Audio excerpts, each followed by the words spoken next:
आत्म संवाद को ठीक करना शुरू कर दीजिए। आत्म संवाद क्या है? आप किसी से भी बात करोगे, बातचीत करते करते एक बात तो बाहर कर रहे हैं आप, एक अंदर चल रही होती है। आप मुझे सुन रहे हैं ना, तो सुनना एक अलग है, लेकिन अंदर भी आप बात कर रहे हैं कि बात तो ठीक है, बताई तो जा रही है, लेकिन होती नहीं है, मुश्किल बहुत है।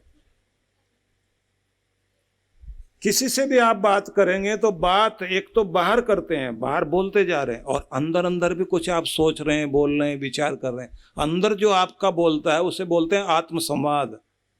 कहते हैं जिस दिन आपका ये अंदर वाला ठीक हो जाता है, उस दिन आपका बाहर भी ठीक हो जाता है। तो गुरु उसे सिखाता है कि आत्म संवाद को कैसे बदलना है। तो इसलिए कहा जाता है कि सत्संग जरूरी है, लेकिन उसके बाद गुरु का संग जरूरी है। गुरु का संग इसी रूप में होता है जब वो आपका आत्म संवाद बदलता है। अंदर जो चल रहा है ना, उसे ठीक करना। जब अंदर आप ठीक कर लेते हैं अपने आप को,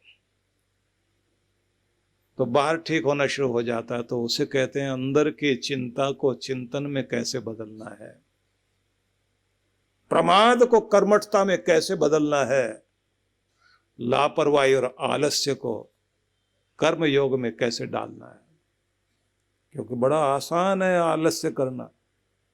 इन दिनों सुबह सुबह जब हल्की हल्की ठंडक आती है ना, तो चादर ओढ़ के जब आप लेटे होते हैं तो इतना मजा आता है, उस समय इच्छा नहीं होती बाहर निकलने की।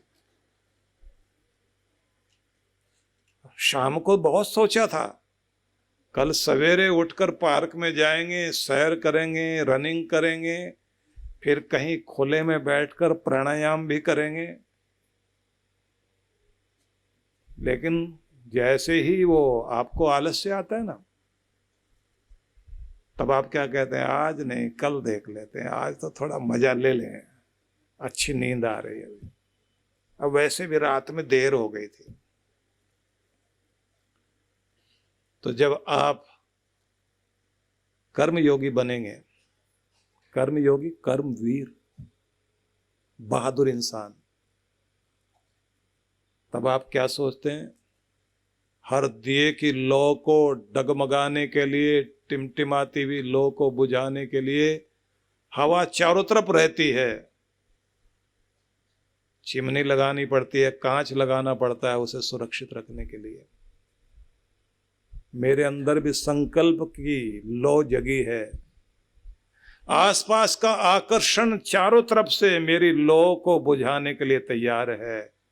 मैं गुरु के आशीर्वाद की चिमनी लगाकर, कांच लगाकर इसे सुरक्षित करूंगा, और कल से अपने संकल्प को अच्छे ढंग से निभाऊंगा। मन में संकल्प ले लिया, तो अब फिर आप पहचानोगे कौन सी हवा आती है मुझे मेरे अंदर की संकल्प की आग को या दिए को बुझाने के लिए। तो कभी तो टीवी का कोई कार्यक्रम,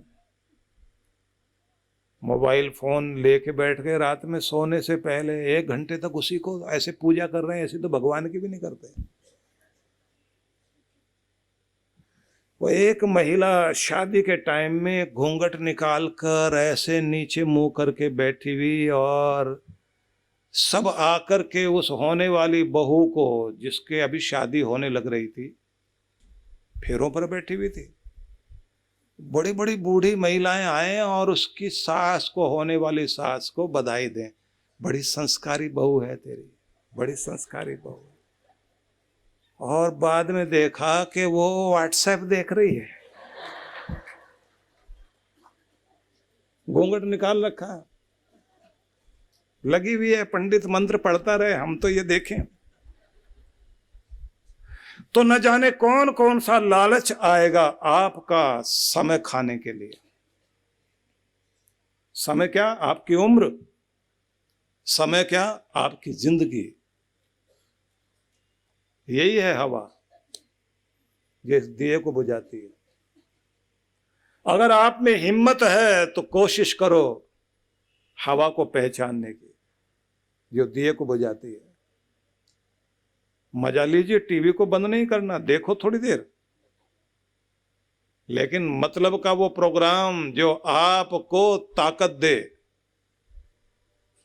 अगर अग्नि मजबूत है, हवा उसे बुझाने नहीं आती, बढ़ाने के लिए आती है। और अगर आग कमजोर है तो हवा उसे बुझाने के लिए आया करती है। अपनी आग को मजबूत करिए। उतना देखिए, क्या प्रोग्राम देखना, हंसने का देख लिया, कोई थोड़ा गाना वाना देख लिया, उसके बाद में एकाएक चुटकी बजा करके कहो बस अब खत्म, इतना काफी, इससे ज्यादा नहीं। क्योंकि मेरा वक्त कीमती, मेरी जिंदगी कीमती है, ये बुद्धू बनाने वाले मेरे लिए कीमती नहीं है। जो अपने वक्त को अपने काबू में लाना सीख गया, वक्त उसी का कल्याण करेगा, उसी को ऊंचाई पर बैठाएगा। और अगर आप अपने वक्त को नहीं संभाल सकते, कहते हैं, किसी ने पूछा कि आपका अपना कौन, तो जवाब दिया गया, वक्त ही तो है आपका। जब आपका वक्त अच्छा है तो सारी दुनिया आपके लिए अच्छी है। जब आपका वक्त आपका अपना है तो सारी दुनिया आपकी अपनी है। इसलिए अपने वक्त को जो संभाल लेगा वो अपनी जिंदगी को संभाल लेगा। जिसको वक्त को की कद्र करनी आ गई, उसे अपनी जिंदगी की कद्र करनी आ गई। तो रात को आप निश्चय करके सोइए, सवेरे से कल से नई यात्रा शुरू होगी, तो मुझे आलस्य नहीं करना। कर्मवीर, कर्म योद्धा, कर्म योगी बनकर जीना है। तो आपके नियम शुरू हो जाएंगे, अपने आप घड़ी के अनुसार आप चलना शुरू करेंगे। तो उसका मतलब होगा, जो आलस्य को और प्रमाद को जीतना सीख जाता है, जिस वक्त को दुनिया में कोई मुट्ठी में नहीं कर सकता, उस वक्त को वो मुट्ठी में करना जान जाता है और भाग्य को अनुकूल बनाना जान जाता है। इसलिए आज से आप निश्चय कर लीजिए कि मैंने एक एक क्षण का उपयोग करना है और अपनी जिंदगी को प्यार करना जानूंगा, अपना दुश्मन नहीं बनूंगा। तो संतुष्ट रहें हर दिन, धन्यवाद भी करें प्रभु का, लेकिन इस बात का जरूर ध्यान रखिए, भगवान के प्रति कृतज्ञता व्यक्त करते करते आगे बढ़ने के जो भी रास्ते दिखाई देते हैं, बढ़ो जरूर।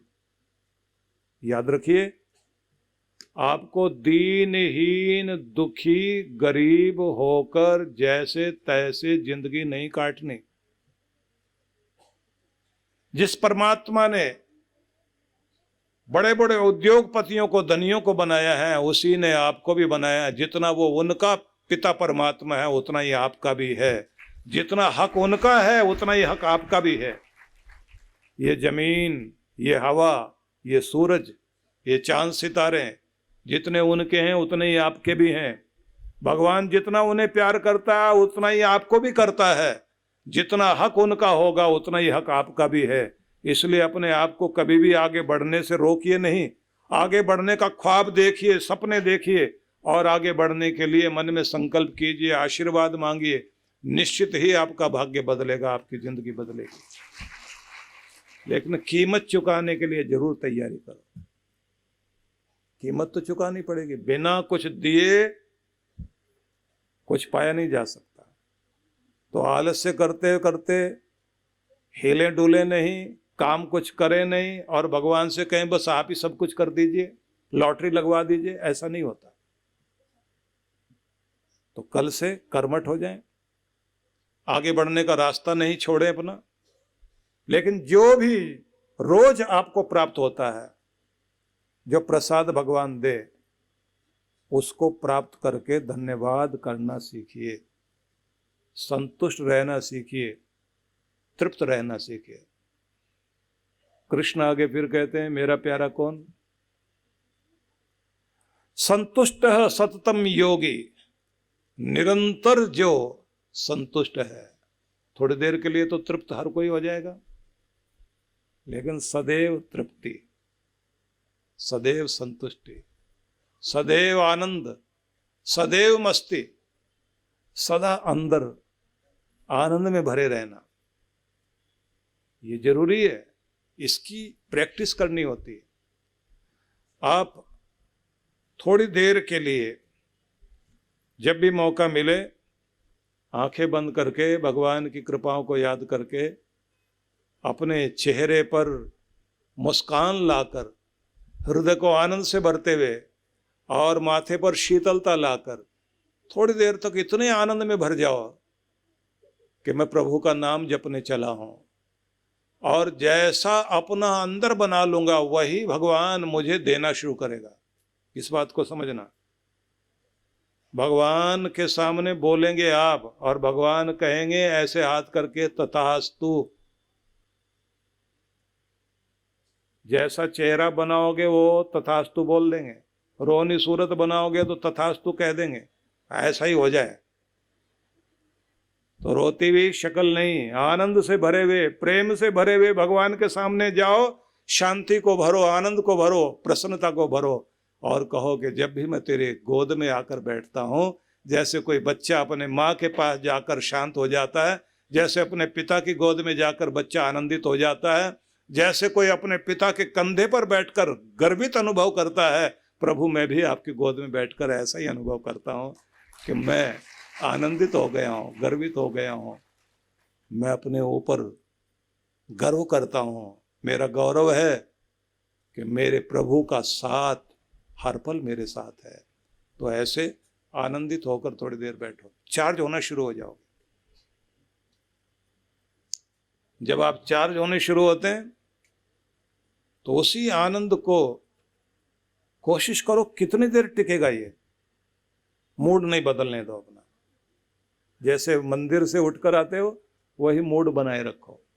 वैसे घर में अगर बाहर मंदिर में गए हैं तो बाहर से आते आते अपने घर में भी वैसा ही भाव लेकर आओ। घर के मंदिर में पूजा की है तो वहाँ का भाव वैसा ही पूरे घर में कमरों में घूमते हुए वैसे ही आनंद बनाए रखो, और वही भावना लेकर अपने ऑफिस जाइए। अपने चेयर पर बैठते समय वैसे आंखें बंद करके थोड़ी देर के लिए वैसा ही आनंद बना लीजिए। आपकी जिंदगी में चारों तरफ वो फैलना शुरू हो जाएगा। वही मुस्कान, वही शांति, वही प्रसन्नता और वही जोश कि मैं प्यारे प्रभु की गोद में बैठकर आया हूँ। मुझे ध्यान आता है एक बहुत अच्छे जैन समुदाय में संत हुए हैं, युवाचार्य महाप्राज्ञ। एक बार हम लोगों की मुलाकात हुई सूरत में। उन्होंने अपनी एक पुस्तक दी हमको, तो उसमें उनका कुछ लिखा हुआ था जिसमें वो कहते हैं कि किसी ने मुझे कहा कि तुमने बहुत सारी किताबें लिखी, तुम्हें लोगों ने बहुत पसंद किया, तुम अपने गुरु से भी ज्यादा प्रसिद्ध और पसंद किए जाने वाले व्यक्ति बन गए। तो मैंने उनसे कहा कि मेरा अपना कद 3 फुट का, जबकि वो 6 फुट के थे। मेरे गुरु का कद 6 फुट। मेरे गुरु ने मुझे अपने बच्चे को अपने कंधे पर बैठा लिया।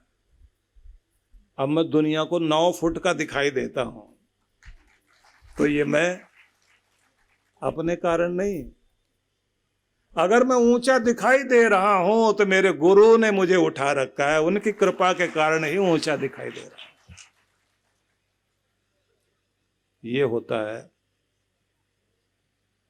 अपने गुरु को हर पल पकड़ कर रखना,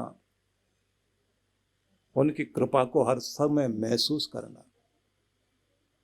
कि अगर कुछ मान मिल रहा है, ऊंचाई आ रही है, तो ये मेरे कारण नहीं, मेरे गुरु की मेहर है। ये मेरे घर में खुशियां आ रही, मेरे प्रभु की दया। अपने मंत्र को श्रद्धा भाव से जपो, अपने अंदर शक्ति लाओ।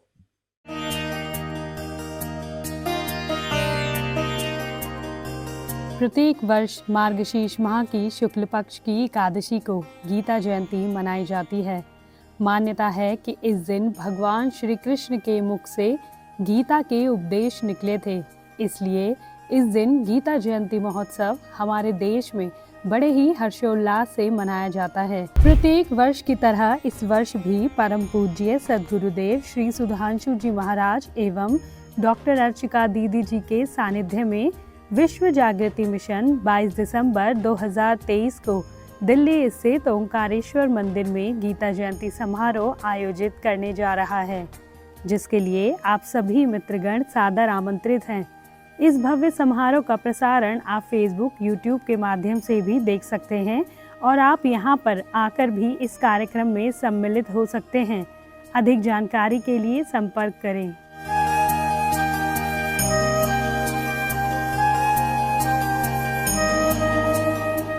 परम पूज्य श्री सुधांशु जी महाराज एवं डॉक्टर अर्चिका दीदी जी के पावन सानिध्य में विराट भक्ति सत्संग दिनांक 23 से 26 दिसंबर 2023।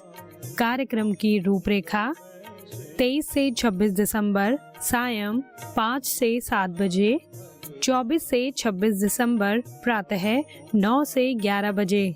स्थान मॉडेला मिल कंपाउंड, LBS मार्ग, चेक नाका, थाने पश्चिम। विशेष कार्यक्रम 25 दिसंबर प्रातः 10 बजे। स्थान वरदान लोक आश्रम, घोड़बंदर रोड, थाने। आयोजक विश्व जागृति मिशन, थाने मंडल। संपर्क सूत्र आप सब परिवार सादर आमंत्रित हैं।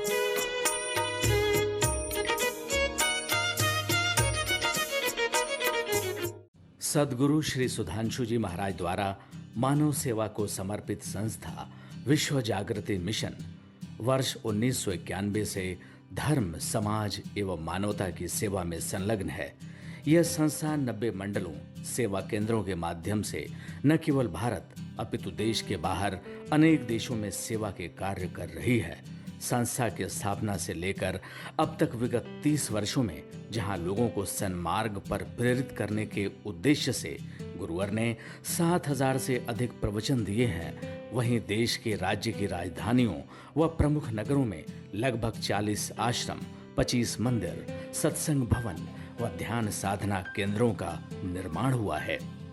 दिल्ली में करुणा सिंधु धर्मार्थ अस्पताल एवं फरीदाबाद के आरोग्य धाम अस्पताल में लाखों जरूरतमंद रोगियों का उपचार व ऑपरेशन किया गया है।